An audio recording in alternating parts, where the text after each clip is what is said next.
Welcome to Ladies of Another View on Beck. We have an exciting show. Yes, First of all, we have Carmen and Patty here today. I am Mary, and it's going to be a great show. We have the photographer for President Trump, Mr. Gene Ho, is going to be joining us. But later in the show, we're going to visit with some gals out of Canada, and they were at the freedom rallies that they're setting up there. This one just so happens to be on horseback. Wow. So big day today, so stick around. You're not going to want to miss any of it. First of all, I want to welcome to the show Gene Ho. Hey, how are you doing? Thank you very much for having me on.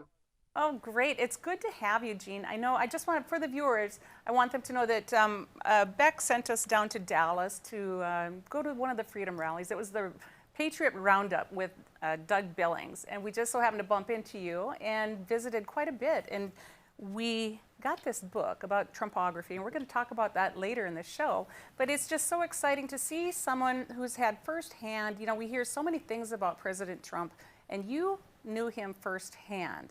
And so first of all, let's just talk about your photography background. Tell us a little bit about yourself.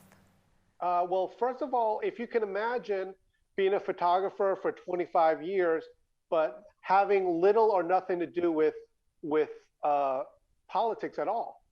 So it's really interesting when you have that, and then suddenly you get thrown into this campaign with Donald Trump. And so it's really interesting for people what happens when someone that has nothing to do with politics all of a sudden enter into the world of politics at the highest level. Mm-hmm. And how did you get involved with President Trump?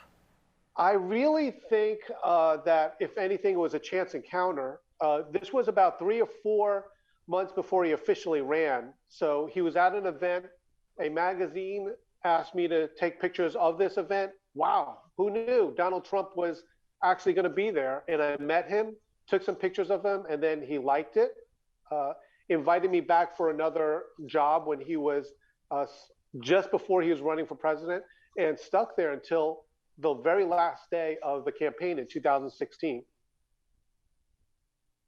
Wonderful. So we all know that the media wants us to know certain things about President Trump, but what is it that you could maybe share that the media doesn't properly portray?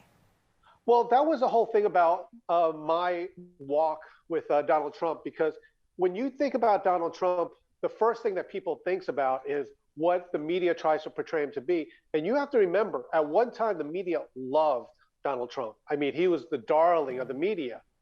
But what had happened is when he started running for president, I started to see a switch about how the media would view him.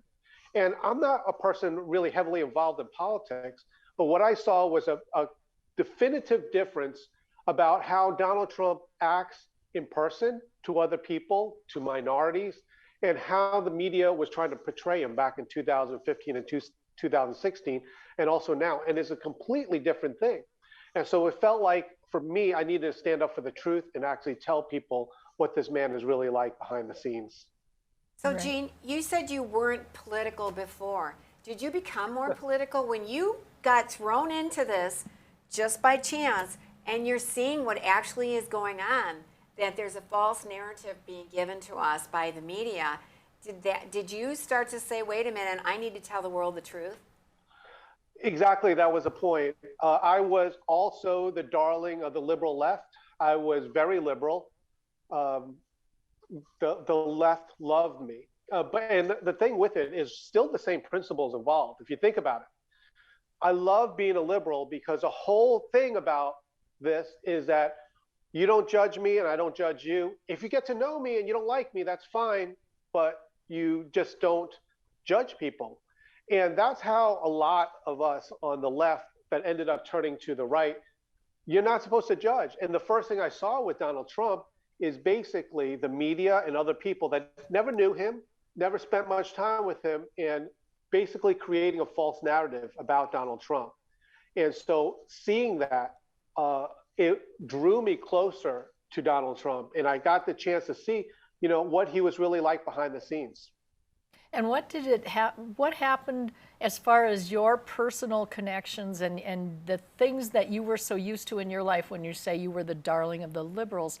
What happened when they found out that you were going to do this photography for Donald Trump?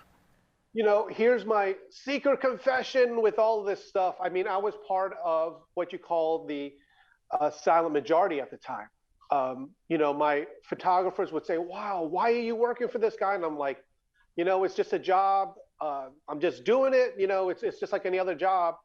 But on the last day before our election in 2016, I changed my Facebook profile to public, and I personally endorsed Donald Trump.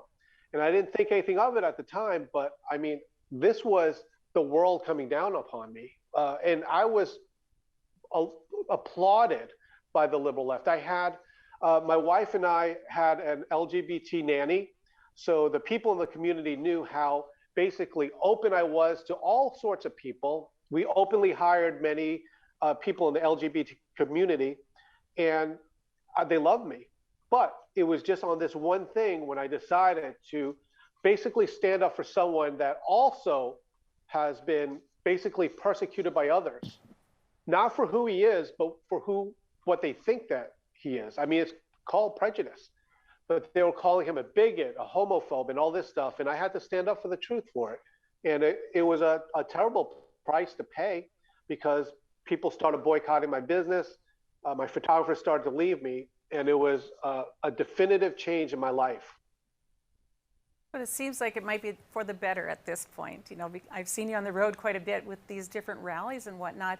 But then when your friends did, you know, kind of start dropping off like flies, what did you do? Where did you turn to? Well, here's the thing, and you know, really, I tell people all the time, and these are the most unlikely people. I just had a discussion with my friend Roger Stone. He went through the same thing. If you talk to people like General Michael Flynn, it's a very similar story. Faith grows in darkness.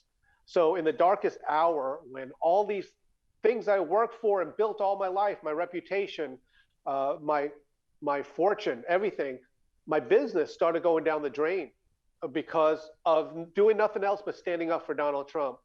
And so after that happened, it was a time of great retrospect, thinking about my life, how I've been leading it. And it was during this time that I turned to Jesus to help me and to make things better in my life. And it has been wonderful since then.